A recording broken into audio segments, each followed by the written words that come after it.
According to the description, the displayed carpet was woven with blue threads, adorned with gold, silver, and precious stones in an extremely intricate manner. The carpet was also described as so vast that it could accommodate the guests of the king sitting on it. However, when the magical flying carpet was delivered, King Solomon was too busy with the construction of Jerusalem to personally receive the gift, so he entrusted the task to one of his attendants. Upon hearing about the king's cold reception, Queen Sheba's heart was shattered, and she no longer cared about any flying carpet. No matter how miraculous it was, it meant nothing without her support. Losing the queen's patronage, the wealthy merchant and the artisans who had crafted the flying carpets ceased their work. From that point on, both the flying carpets and the carpet-making technology gradually disappeared. There are many hypotheses suggesting that the artisans wandered for many years and eventually settled somewhere in the Mesopotamian region, which today corresponds to Iraq and Syria.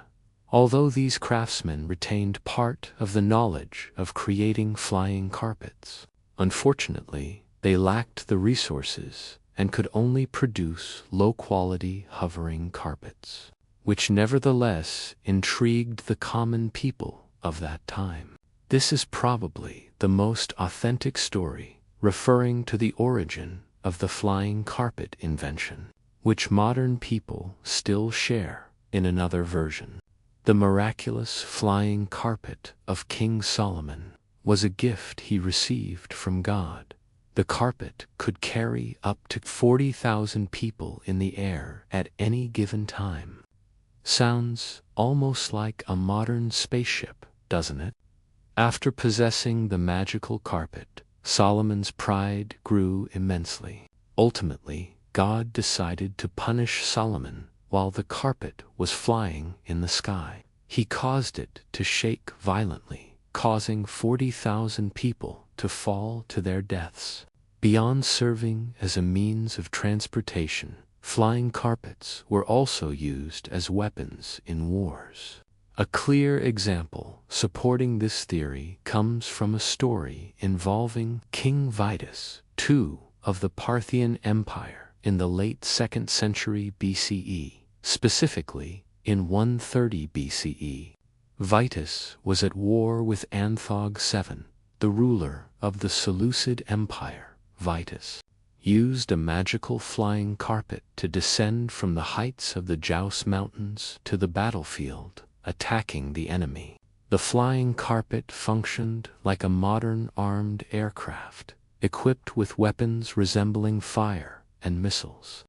In another story, King Shaper of the Sasanian Empire in the 3rd century also possessed a magical flying carpet. One night, Shaper used the flying carpet to enter the camp of the Roman army and abducted Emperor Valerian while he slept, leaving him utterly astonished. Numerous variations of stories about the magical flying carpet exist, which has led most of us to believe it is merely a product of imaginative fiction. But is that really the case?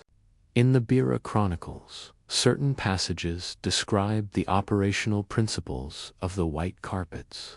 Unfortunately, most of the writing in these sections remains beyond the understanding of modern humans. If they could be fully deciphered, perhaps the truth about the magical flying carpets would soon come to light.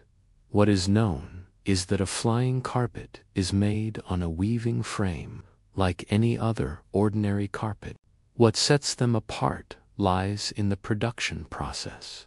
The master carpet weavers discovered a special type of clay with extremely strong magnetic properties. It was sourced from streams in high mountains and, importantly, completely natural, untouched by human hands. They would heat the clay in a Grexian oil cauldron to temperatures exceeding the 7th.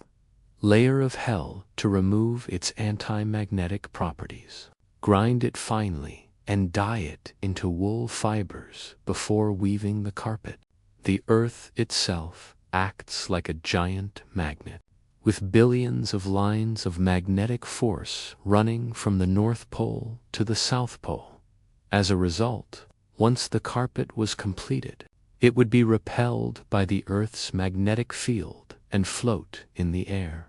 Depending on the amount of clay used, a carpet could hover anywhere from a few dozen centimeters to several meters above the ground.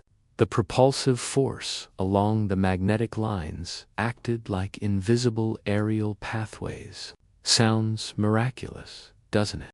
And it doesn't stop there. Binya also wrote that the great library of Alexandria, founded by Pliny, housed a large number of flying carpets specifically for its readers. They could borrow these carpets to glide up and down between the shelves to access books. The library was located in Mojjigiras, an ancient Sumerian structure in Mesopotamia, primarily built with mud bricks, and it contained 40,000 scrolls. The ceilings of the building were so high that people preferred reading while hovering in the air. The number of texts was so vast that it was said even 1,000 people reading day and night for 50 years would not finish them all. If such a great library truly existed, humanity would indeed have lived in a world of magical wonders.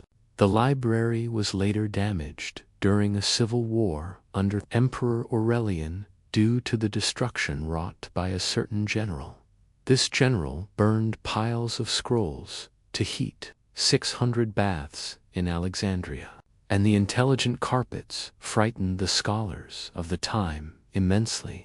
In the end, the carpets were disposed of by being thrown into the sea, according to Ben Siria's records. Flying carpets were embraced by merchants in the early 13th century, when a Turanian prince used them to attack an enemy castle, deploying a squad of archers on carpets as an aerial cavalry force. In 1213, Prince Beroes of the Khorasan region in eastern lands secretly fell in love with a young Jewish woman named Asira. Her father was a master of flying carpet weaving. Beroes went against royal tradition and married Asira. Subsequently, his father-in-law wove to flying carpets using the finest wool and clay. Importantly, they were woven on bamboo frames to make them stronger. Next, he arranged 48 archers, carefully trained by Japanese masters, on the prepared flying carpets. Once the archers were in position, he assembled the soldiers and gave each of them their weapons, which included 2 steel-tipped arrows coated with snake venom, delda and gus-layered moonstring, and gamia knives. 2 men were assigned per carpet, one sitting in the front and one in the back, while some carried fireballs. Beroes formed the first for aerial cavalry squadrons in history as he waged war against the neighboring Emesa. The archers led the assault. The flying carpets surged into the castle, soaring freely through the air, striking down defenders, and hurling fireballs into the complex, setting it ablaze and securing victory. Witnessing this historic battle, the people, especially merchants, began paying more attention to flying carpets. They realized that traveling by flying carpet was not only safe, but also far faster than conventional means, such as camels. This encouraged artisans to start weaving larger carpets to meet the growing demand. However, increasing the load made the carpets slower and less agile. Yet, some craftsmen discovered secret techniques to make the carpets faster. On one occasion, Many people on the ground witnessed a group of men in cloaks flying from Shamakhan to Isfahan at hurricane-like speeds. This event was documented in a rare 8th century manuscript. So where did the flying carpets of the world end up in the flow of history? Today, they exist only as fairy tales. Although flying carpets continued to be woven and sold until the late 13th century, their clientele largely did not belong to the upper class due to economic constraints. People preferred horses and camels as standard transportation. Some Arab families with close ties to the ruling authorities had grown wealthy from large livestock farms, supplying hundreds of thousands of horses and camels annually to armies, merchants, and the working class. Certain Egyptian royals owned camel farms and held exclusive rights to provide camels. Throughout the Islamic territories, none of these families wanted their economic privileges threatened by a small group of poor craftsmen producing flying carpets. Therefore, to protect their economic dominance, they actively suppressed the artisans, preventing them from continuing to produce flying carpets. Due to the propaganda and suppression by families who controlled camel and horse breeding, the Islamic middle class began to avoid flying carpets by the mid-8th century. The Arabian horse market thrived, and the price of camels also rose significantly. Ben Saria noted that a strange incident around this time further damaged the reputation of flying carpets. It happened on a bright Friday afternoon in North Dhaka, at a bustling open-air market filled with fruit and fabric vendors, as well as a slave auction. Suddenly, a man appeared, flying rapidly on a carpet toward the highest tower of the royal palace. It was none other than a disgraced soldier who had once served in the palace. He had been caught holding the youngest princess's hand and was shamefully thrown out by the eunuchs. When news of this reached the Islamic ruler, he became furious and imprisoned the princess in a tower. The soldier, a young man named Mustafa, who had once suffered humiliation, returned. He glided to the tower, helped the girl hang out of a window, and then flew away, leaving the guards stunned and the public cheering in amazement. The royal guards quickly pursued the flying carpets, which disappeared into the clouds above. Humiliated and enraged that the most advanced weapons of the time were powerless against a cheap carpet, the palace soldiers retaliated by hunting down everyone involved in the production and trade of flying carpets. Killing them, only 3 male artisans survived and fled to Iran. Later, the already lost technique of crafting flying carpets faced yet another catastrophe. By the following century, to protect themselves and their families, the artisans decided to disappear completely, weaving no more flying carpets. Stories about flying carpets likely captivated listeners even more than tales of Vimanas or the Wheels of Ezekiel. Yet all 3 share a common feature. Whether they actually existed remains an unsolved question. Indeed, if flying carpets had truly existed, modern humans would likely have discovered the lost weaving techniques. We could travel conveniently and swiftly without worrying about road hazards. Flying carpets appear in the tales of 1001 Nights, and yet there are links to King Solomon. However, it does not stop at flying carpets. Legends also suggest that this legendary king possessed a shuttle-like vehicle akin to modern spacecraft. So did King Solomon own a flying carpet, as in 1001 Nights, or a modern shuttle? Let us temporarily set aside the questions about the mythical flying carpet and turn back to explore the mystery of this king's shuttle. Solomon, in the Bible, was the wise ruler of the kingdom of Israel, a radiant star in the sky of the Near East. He was revered to such an extent that people from across the world came to pay their respects and listen to the wisdom that God had granted to his heart. The kingdom, founded by King David, had reached its peak of power and prosperity under Solomon. Perhaps this is why Solomon received such high praise. He surpassed all other kings on earth in wealth and wisdom.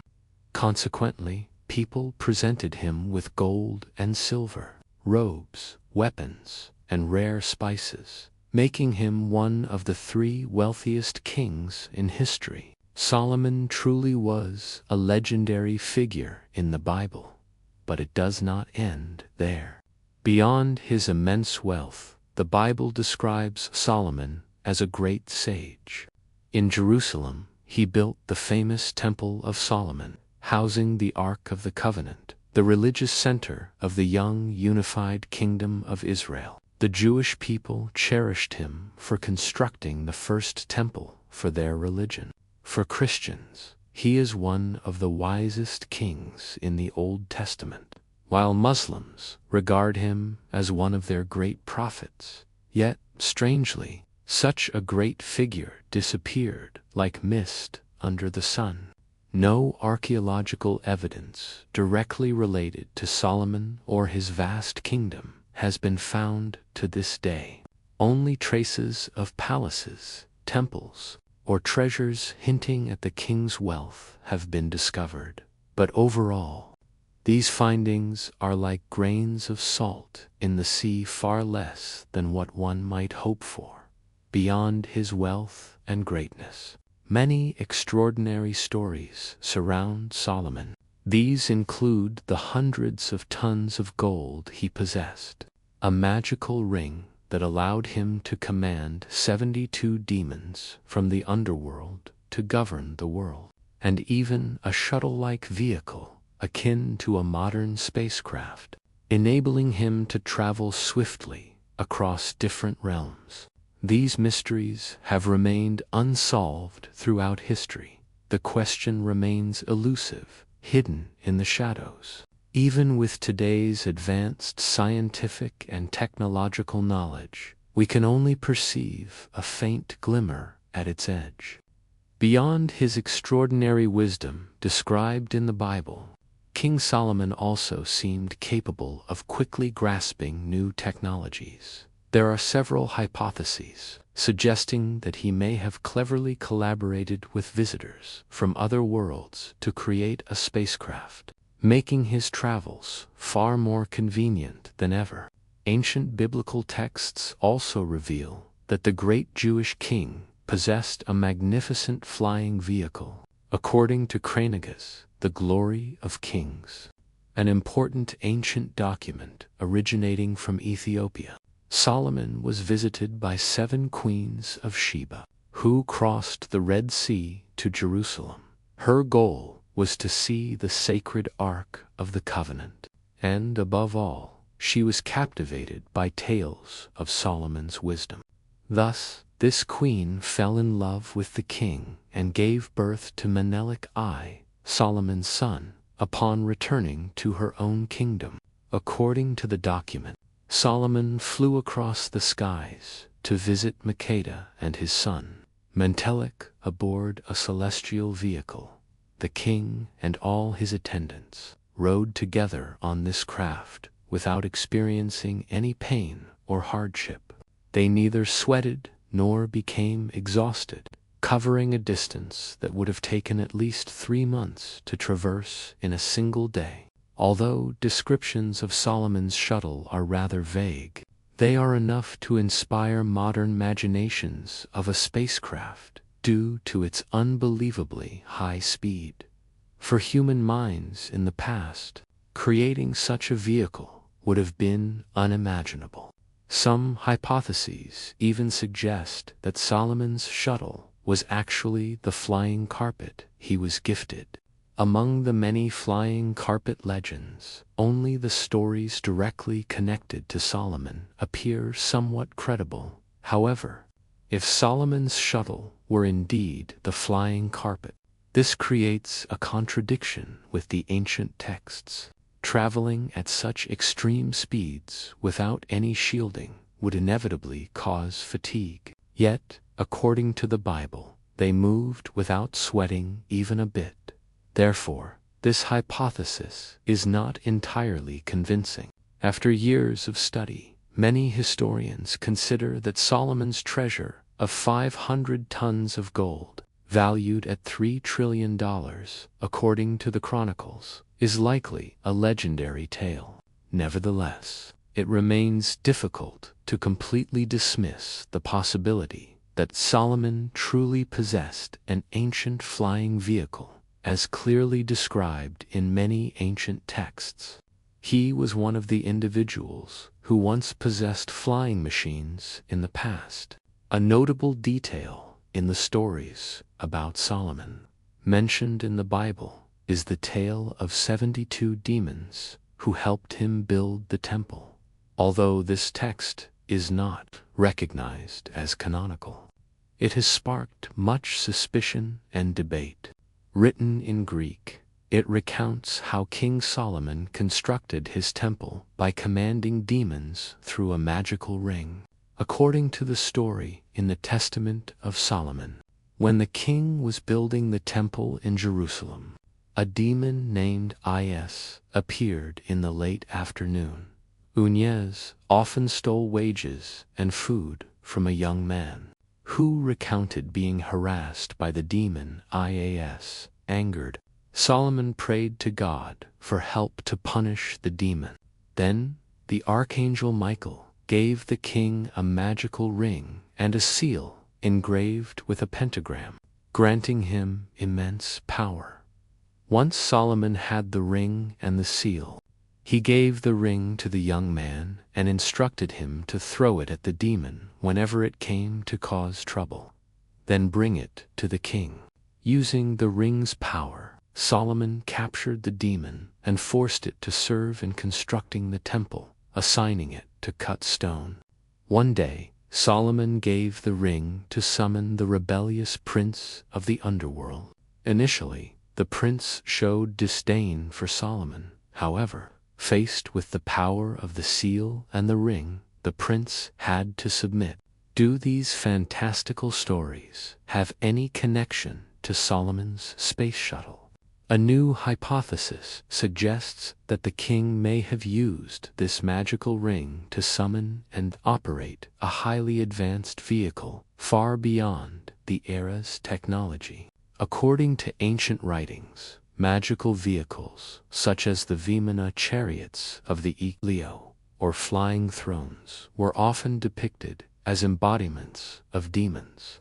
Could it be that Solomon cleverly used the ring to compel these beings, demons from the underworld, transformed into space shuttles, moving through different dimensions at incredible speeds? If this is indeed true, then our world truly contains mystical entities that humans cannot explain through scientific study. However, over the past decade, modern humans, with their highly advanced scientific and technological capabilities, have been tirelessly searching for evidence related to the kingdom once ruled by King Solomon, as well as the space shuttle he allegedly used. New discoveries could reshape our understanding of the ancient world as described in the Holy City. The search for Solomon's world did not begin in Israel, but in Petra, an ancient trading center built 2,000 years ago on the Jordanian plateau. In the surrounding mountains of Petra, remnants of an ancient kingdom named Edom still remain. Over the past decade, archaeologist Thomas Levy has studied the development of this kingdom. Stories of Vimana, chariots of EQ, flying carpets, or King Solomon's space shuttle are truly legends that continue to fascinate modern humans. All of these are mentioned in the oldest known ancient texts on Earth. Yet they vanish from the flow of history as if they never existed. If such advanced technologies really existed thousands of years ago, why did they disappear and fail to be further developed? Beyond the aforementioned spacecraft, there are numerous artifacts related to ancient aerospace. For instance, paintings depicting figures in what appear to be modern astronaut suits have been discovered in ancient murals. Models resembling modern airplanes have also appeared in archaeological finds.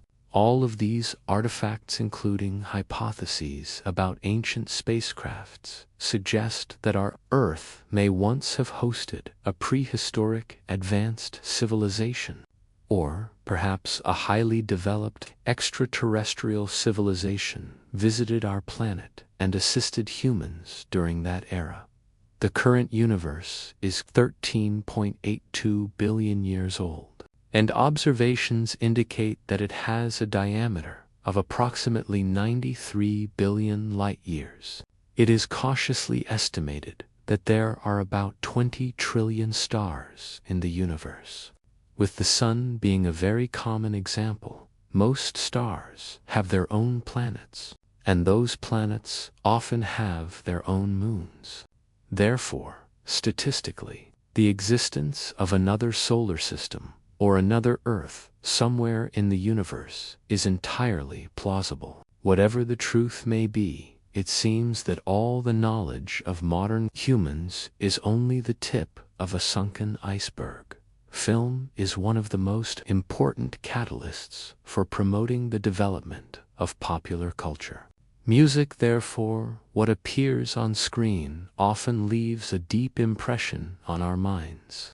Ancient Egypt, one of the most prosperous and magnificent civilizations to ever exist on this planet, with its mysterious stories, has always been a magnet for human curiosity, tracing the silent flow of time and surviving many tumultuous historical events. The pyramids of Egypt still stand proudly amid the sun, wind, and sand. They have not been diminished.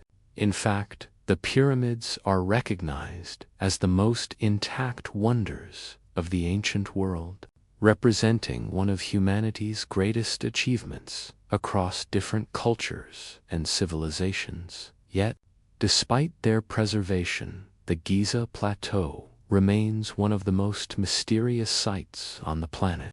Archaeological evidence, gradually emerging under the harsh sunlight of the plateau, continues to puzzle modern researchers. Are humanity's existing understandings of the pyramids, or ancient Egypt in general, truly accurate? And what other mysteries of the Giza Plateau remain undiscovered? Follow the video on the secrets of the primordial universe to uncover the answers for yourself. The Black Pyramid has been lost. Many people might mistakenly assume that there are only a few pyramids in Egypt. With human strength alone, without modern machinery, it is almost unimaginable how the pyramids were built in reality across the sandy deserts. There are as many as 118 pyramids of various sizes that still exist. Modern humans tend to focus almost entirely on the three largest pyramids at Giza, Khufu, and Menkaure. Not only are they perfectly aligned with each other on the ground, but they are also aligned with the three stars of Orion's belt. However, ancient texts describe another structure aligned with the three main pyramids on the Giza Plateau, known as the Light Pyramid. In reality, very few people in the world are aware of it. So, where has the Black Pyramid been throughout the flow of history? Could it have been buried under layers of desert sand to keep human understanding from reaching it? The Black Pyramid was first brought to human attention around the mid-18th century by a Danish monk and explorer named Frederick Lays Norden. Norden was considered a prodigy at the time, having entered the Danish Naval Academy at just 14 years old, when human, scientific, and technical knowledge was still limited.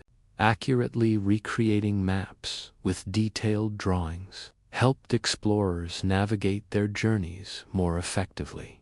Norden was gifted by nature with an extraordinarily useful talent: the ability to create highly accurate topographic drawings. This talent earned him the attention of the king and provided him with more opportunities for advancement than his peers.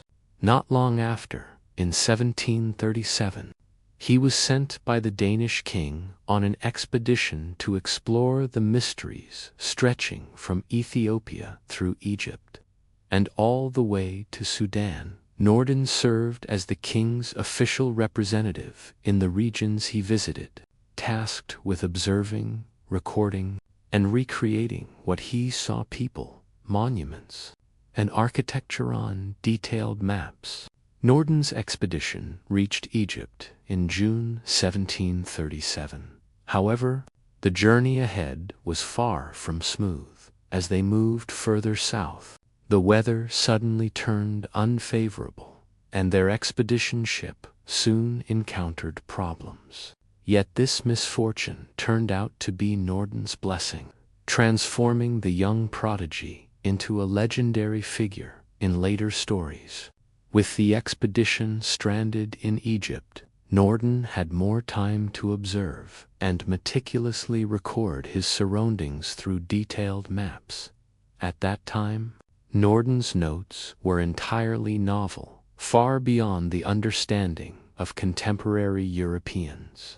When the expedition returned in 1738, Norden's maps quickly gained wide circulation across the continent. His detailed hand-drawn maps and expedition discoveries were eventually published in a book titled Voyage to Egypt and Ethiopia. The information recorded in this book puzzled scholars for years. On page 120, Norden described a mysterious pyramid that had never before appeared in human knowledge. Specifically, he noted that the main pyramids were located to the east and southeast of Giza. There were 4 pyramids that deserved the most attention from curious observers. While 7 or 8 other pyramids could be seen in the area, they were insignificant compared to the main pyramids. The largest of these were 2 northern pyramids, each about 500 feet tall and positioned perpendicular to one another.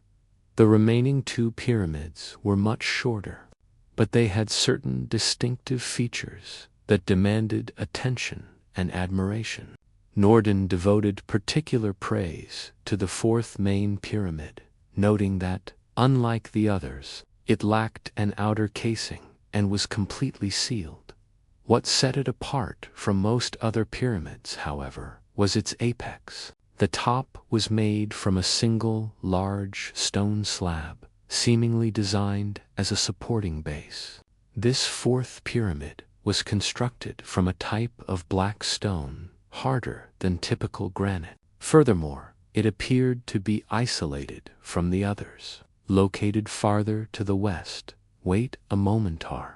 Therefore, pyramids aligned, not just the 3 we commonly know. This seems absurd. Yet Norden firmly recorded in his notes and hand-drawn maps that a magnificent light pyramid existed on the Giza Plateau. Many modern scholars, however, have dismissed this claim. They argue that it was merely a mistake by the Danish explorer, and that such a pyramid never existed. Numerous debates have erupted over Norden's accounts. Most people believe he misinterpreted secondary ruins at Giza as a 4th main pyramid. Some even suggested that Norden may have confused some of the satellite pyramids surrounding the three primary monuments for an actual pyramid, however. This reasoning contradicts Norden's observations, as he accurately described the fourth pyramid being made of black stone, harder than granite, whereas all satellite pyramids were made of sandstone. While visual errors could occur, misidentifying the material is virtually impossible. Therefore, there is no question that Norden did not overlook the existence of the satellite pyramids. He explicitly affirmed that no other structures, compared to the four main pyramids,